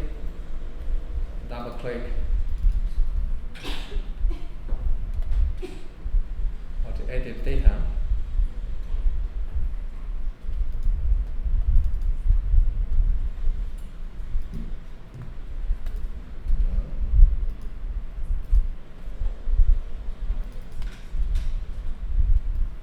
Yeah, you can see the variable setting. The formula will look like this. This is another way to create a group, edge group. For edge less or equal to 2, then we'll give it a new number called 1. And then we insert another if else, if edge more than or equal to 5, and we give it the value 3. Rest of the value we assign the value to. This is another way. You can check it out. For example, let me see. The first participant is group 2.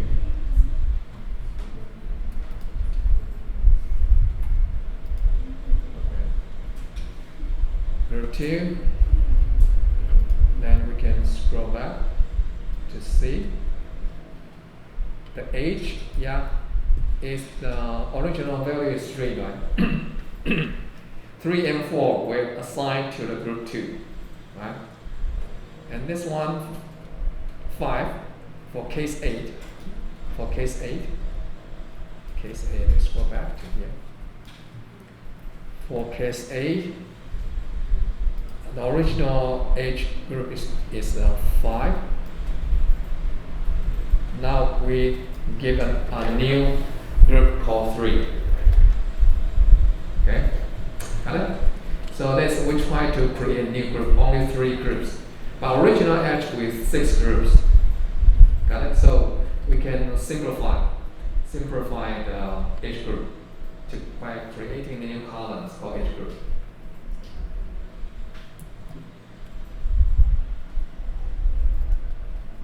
Okay, let's see.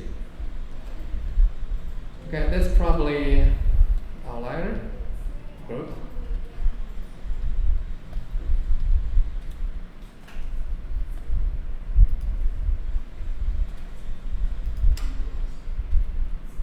Okay.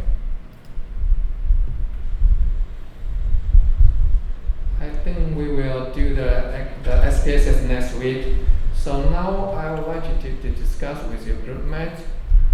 It's about your midterm report.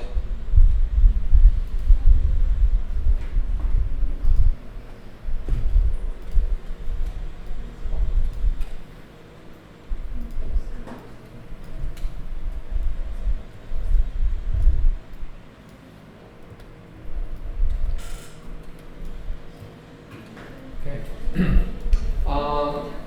Because you already have a new framework for your group report, midterm report, right? So I'd like you to discuss with your roommate about the theoretical perspective or theoretical lens related to your research topic.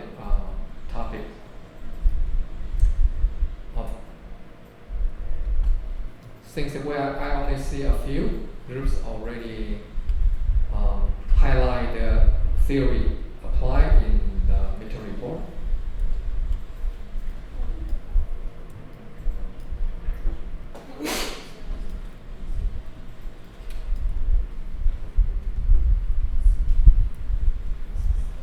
Okay.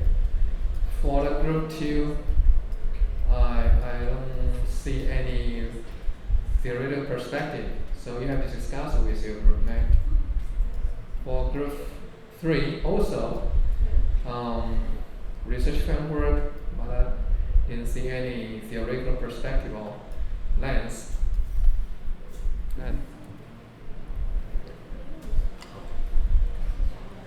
And this group extended model SOR theory, new relationship for median effect.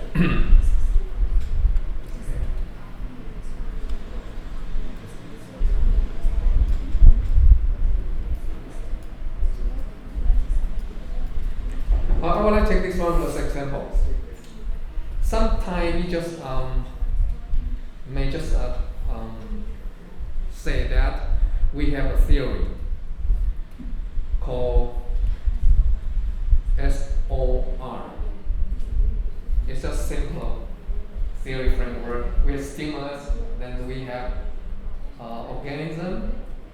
We get a kind of mechanism. Then we have response. But for each error, hypothesis 1, hypothesis 2, we have to use theory, apply theory.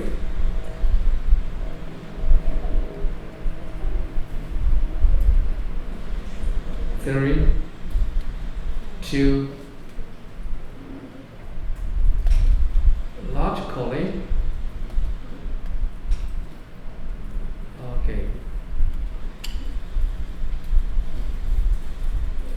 generate hypothesis. Apply theory to logically generate hypothesis. So I would like to discuss how do you apply theory to your research framework. For example, the hypothesis 1, hypothesis 2. Just try to discuss it. How do you apply theory to your framework and also your hypothesis? A framework is a summary of your whole hypothesis, but you have to use the text, the paragraph.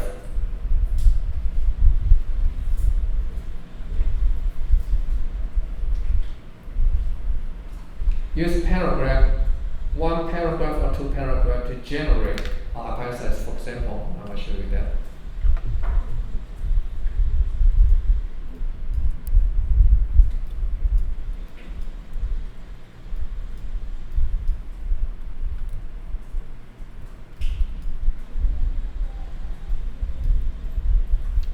For example here, you can see that we have in the reference article, we have 4 hypotheses. For the hypothesis 1, supervisor, an ethical pro-organizational behavior is positively related to employee. An ethical pro-organization behavior, or we just said UPB.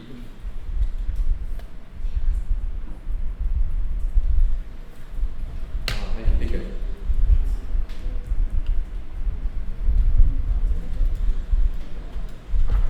We have 2 UPB.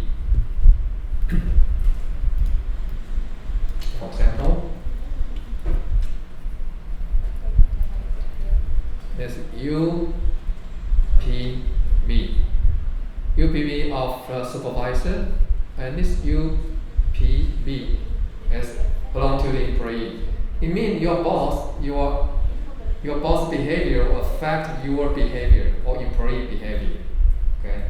So this error here probably is a hypothesis 1. So supervisor UPB is positive. Suppose this X and this mediator, suppose that. The supervisor UPB is positively related to the employee UPB. Positively. But we have to show how do we apply theory to generate hypothesis 1. Right? We just not say we apply a specific theory, then we say we already have theory in our research. I would like to go back to the framework here,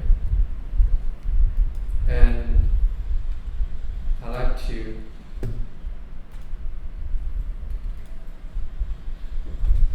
move to the literature review here.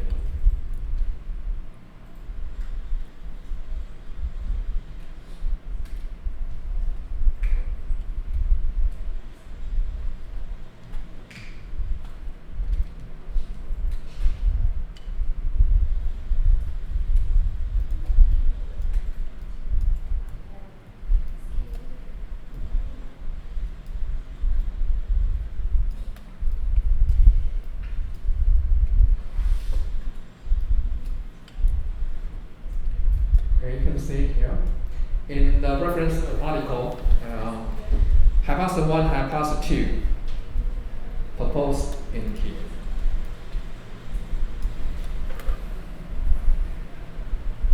So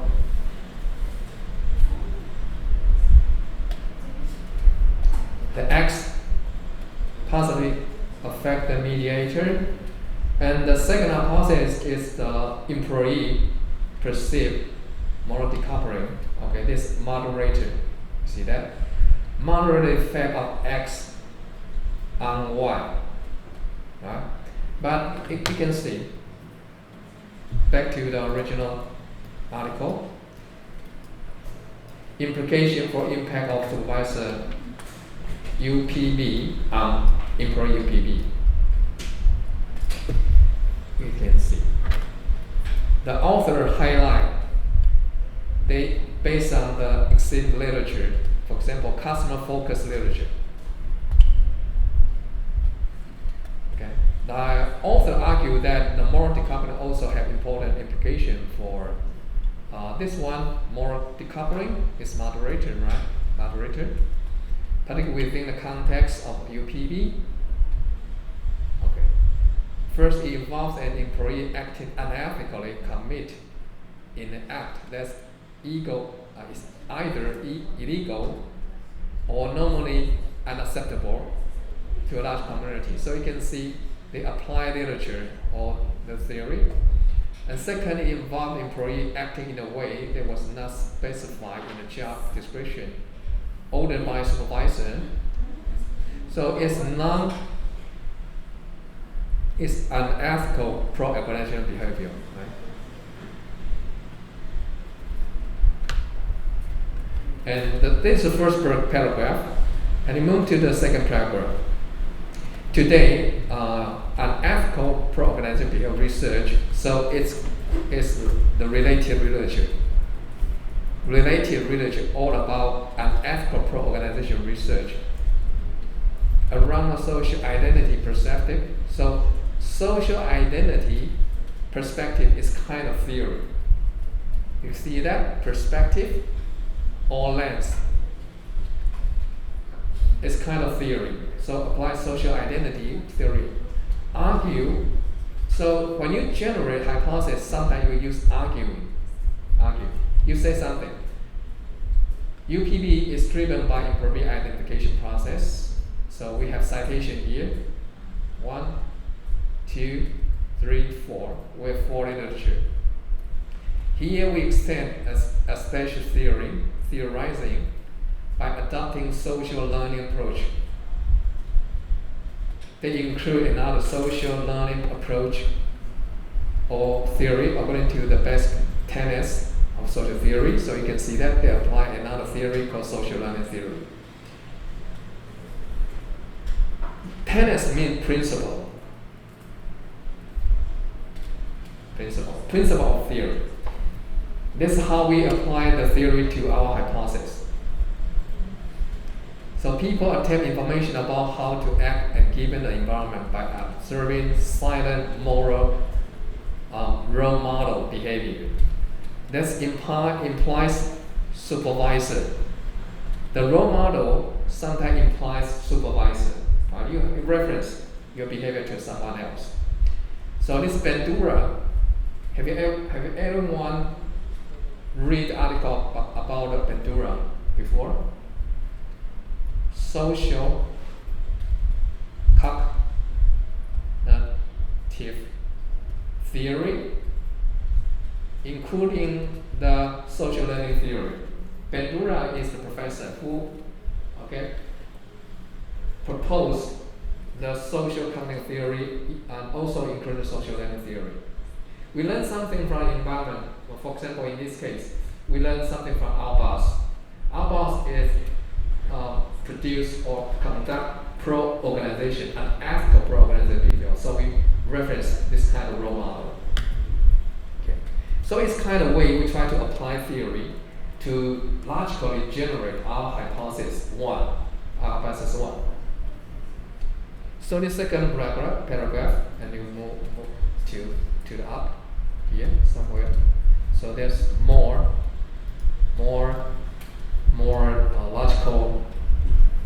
logical generation of the hypothesis.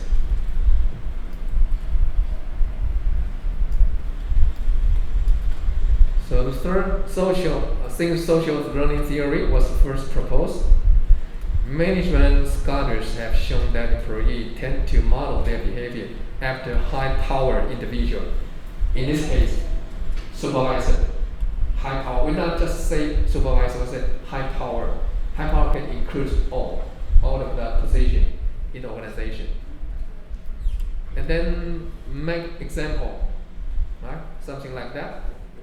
For example, that employee learn to be ethical from ethical supervisor. Of course, employee learn an ethical behavior from an unethical supervisor. So there's two kind of direction. So you can see that although this literature has here available inside, but it's often implicitly assumed that employee mirror or copy. When you use the term here, mirror, you mean copy or you learn from someone else. everything their supervisor say or do. Right? Got it? So it's logical to deduct to generate the hypothesis 1 and hypothesis 2. I guess of the three paragraphs is related to the hypothesis 1. So we argue employee only mirror behavior that they believe will garner positive reaction from their supervisor, highlighting the importance of not only asking if employee mirror their supervisor behavior, but when it's not most likely to occur. Okay, this transaction, it may X affect mediator, but when this kind of effect you can observe. So it depends. It means it depends on moderator. You see that? You see this transaction? If our hypothesis we have moderator, we have mediator, we can see use a different kind of signal text. When this is most likely to occur, I mean X affect mediator or supervisor UPD affect employee UPD. So I guess the next paragraph will start arguing the moderating effect. You see that? You can tell from the wording here, within the context of UPB, we hypothesis, you see that? Your hypothesis is our answer. Is our tentative answer. Tentative answer to the research question.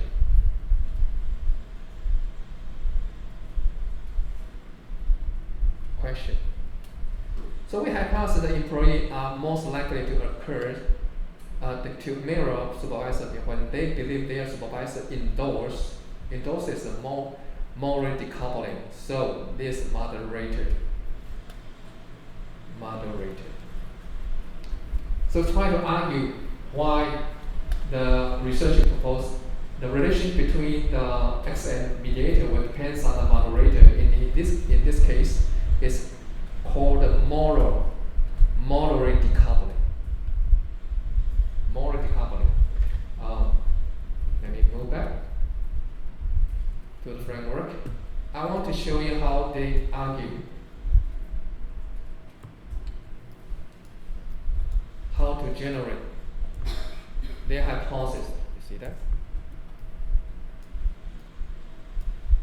Again, you can see the framework and hypothesis 1. This X, Y, this ME, this moderator. You see that? Supervisor and ethical product behavior affect employee and ethical product organization behavior, but depends on employee perception of supervisor moral decoupling. You see that? Moral decoupling.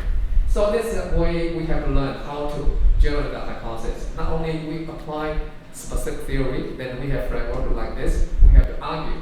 Use one paragraph or two paragraphs, try to do the reasoning process. Right? Reasoning process. You have to tell the reader why you think so. Why X affect mediator depends on moderator. We have to do something like that. So I'll give you a few minutes to try to have group discussion based on your midterm report, then your framework, your hypothesis, right? Try to do it from hypothesis 1. Try to say something why you believe X will affect Y based on theory or literature. Any question?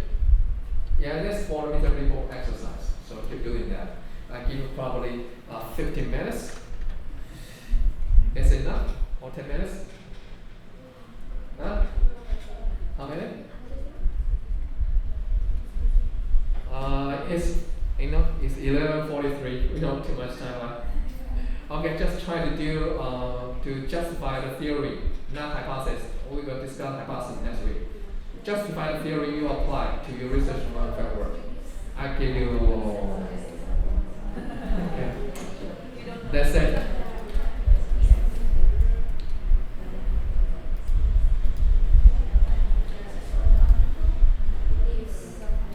5 minutes, just briefly discussion with your classmates.